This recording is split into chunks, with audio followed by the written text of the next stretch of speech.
In 2006, the video game company Bethesda released a $2.50 DLC to their game Elder Scrolls Oblivion. This DLC provided a cosmetic item to be used on your in-game horse. It didn't provide any gameplay advantages, but rather, it just made the horse's appearance look different.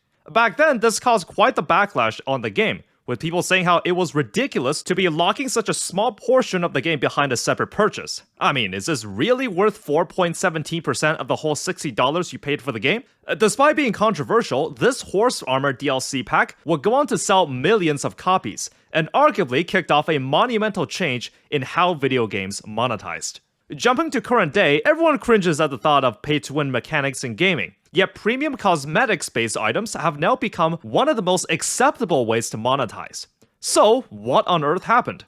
New outfits are thrown around for $20 a piece these days, and people have widely accepted that as the new norm. Even if you hold a grudge against these things, then someone else can just simply retort, well, it's just cosmetic, you don't need it. Which, in all honesty, if you look at it like that, that's technically true. Just like the horse armor, these provide no gameplay advantages. And unlike mostly multiplayer games like MMOs, other players can't even see what you're doing. So in the context of a gacha game, what's the issue here?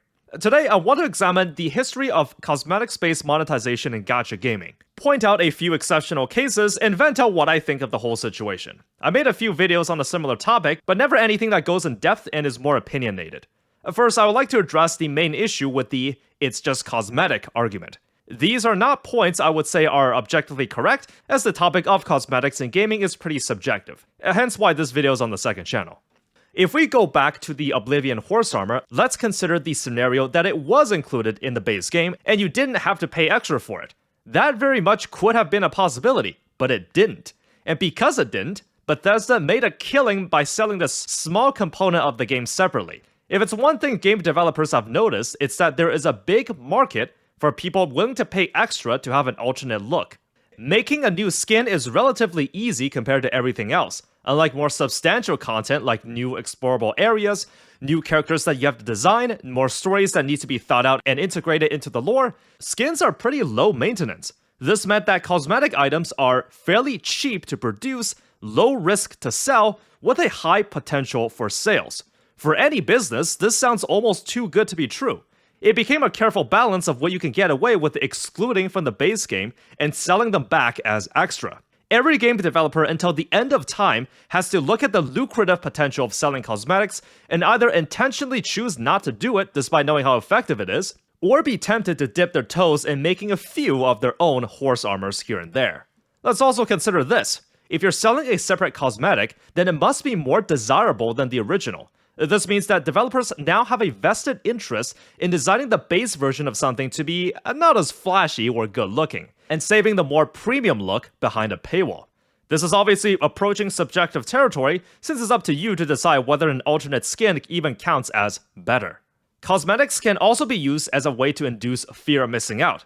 If an event happens to give out a free skin or profile portrait, then you have to participate to get it, since you wouldn't know if they ever return. This might incline you to play the game more even if you didn't find the event to be the most fun. So how has the world of gacha games embraced this new era of premium cosmetics? I'm going to be going through some of the most notable cases, then breaking down what I think. Vagrant Order has been in service since 2015 and has historically given out their skins for free in events, and that trend has not changed. You can complain about the poor gacha rates or how much quality of life is still missing, but the skins have always been free. Now, there's an argument that can be said since these are just static sprites with a very simple 2D model, so the cost to develop them is peanuts compared to the standards of the industry today. Still, in all the ways it nickels and dimes its players, at least this isn't one of them. Girls Frontline monetized with a skin gacha back in 2016, and no one seemed to care, as the gacha scene was relatively underground at the time. Players that played this niche game might have grumbled that they spend months just to not get the skin they want, but overall, in mainstream media, no one really questioned it. The rates were not particularly generous, except you got your dolls through construction, so you could realistically get everyone for free, just that the skins are going to cost you a pretty penny. However, this model would change until people realize that the skin gacha approach is just not as profitable as selling the characters and their gear to you instead. So Exilium pivoted to the traditional approach of that with the premium skins as extra purchases. More on this later though. You got your fair share of Gunnar skins like in Azur Lane, where the price is actually fair, and this period popularized the use of live 2D animation, where it was seen as a premium feature for skins back in the day. Plus, some of the skins are really elaborate in its interactions. Now it would be weird if a gacha game didn't have live 2D. Nikke arguably marked their territory in this era with the introduction of the $60 skin gachas. In May 2023, the Rupee bunny costume charged players upwards of $50 to $60 to guarantee it through its own dedicated gacha. It was possible to get it earlier, but the odds heavily skewed towards you getting the costume as the last entry in the pool. For the same price of a AAA single-player game, you too could get your hands on this beautifully rendered JPEG on your account. Amazing. Sure, it was a bit controversial at the time, but people just went along with it. It was a huge success. Despite of how much you think something is just not worth the price, there might be someone else that thinks otherwise. ShiftUp has also unknowingly released an epidemic, because this also proved that you could charge a ludicrous amount of money for a skin, and people would still buy it. To this day, skin gachas are a regular occurrence in Nikke's updates. After all, if you argue against it, it's just cosmetic, you don't need it. A year later, Snowbreak was the next to occupy a milestone in gacha game cosmetics. Released in May 2024, the Nurse Enya costume was considered to be an insane offer for the price. For the low deal of $20, you got a fully 3D model interactive scene attached to the costume. This was considered to be a breath of fresh air. After the price gouging of the $60 skins, getting this much for a third of the price feels amazing. But how far is too far? Well, a couple months back, GFL2 Exilium ramped up its ante even more with the Knowpe Summer skin, which would cost somewhere in a couple $100s. This was a far cry from how they monetized skins in the past, which were fairly decently priced for the quality. Now, to be on the honest side, there have been numerous instances of other games, such as League, that sold skins priced in the hundreds mark. This is technically not new, but it did cause an uproar. At the time, the tierless site Pridwin actually pulled GFL2 from their site, and those pages are no longer available due to its editors losing confidence in the game. Now, I have to ask, what's the problem here? I can simply dismiss all the haters and say, it's just cosmetic. Just watch the cutscenes online or something. If that's the case, why did GFL2 kick up such a fuss about the $200 Knowpe gacha skin? I mean, Nikke got away with it, Brown Dust 2 got away with it, Punishing Grey Raven got away with it. $60 seems tolerable enough for a skin, but raising that to over $100 is what crosses the line? Now, I'm gonna say what I think of this whole thing, and it's that I don't really care. My stance on cosmetics and gacha games is that I will consider it if it's anything around the $20 range, and if there's something valuable attached to it. Anything beyond that range, I'm just gonna boil it down to the developers pricing it purely out of greed.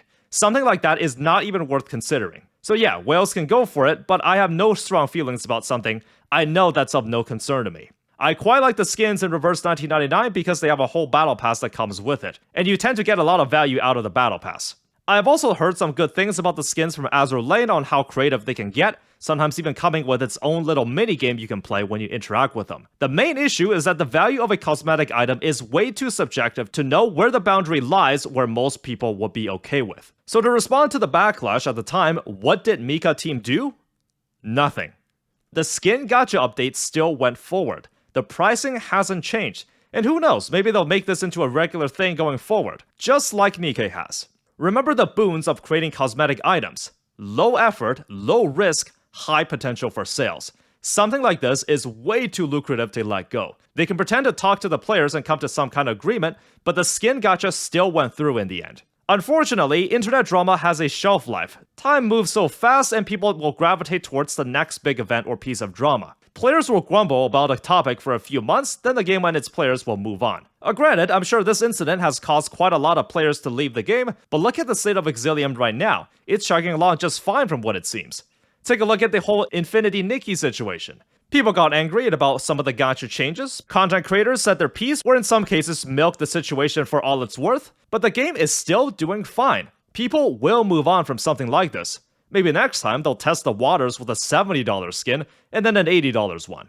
And now we've gone full circle with Duine Night Abyss, reverting back to the strategy of earnable characters in-game and having the skins occupying the gacha pool instead. Of course, they're not letting you off that easily, as the in-game rates are pretty brutal. I guess if you take away the stinginess of the gacha, something else has to give.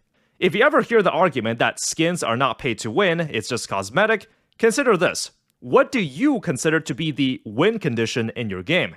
And will everyone else see it that way too? Here's a repeat of what I said in the Do I Knight Abyss review. What if someone's goal is to collect all the shiny outfits or avatar borders in the game?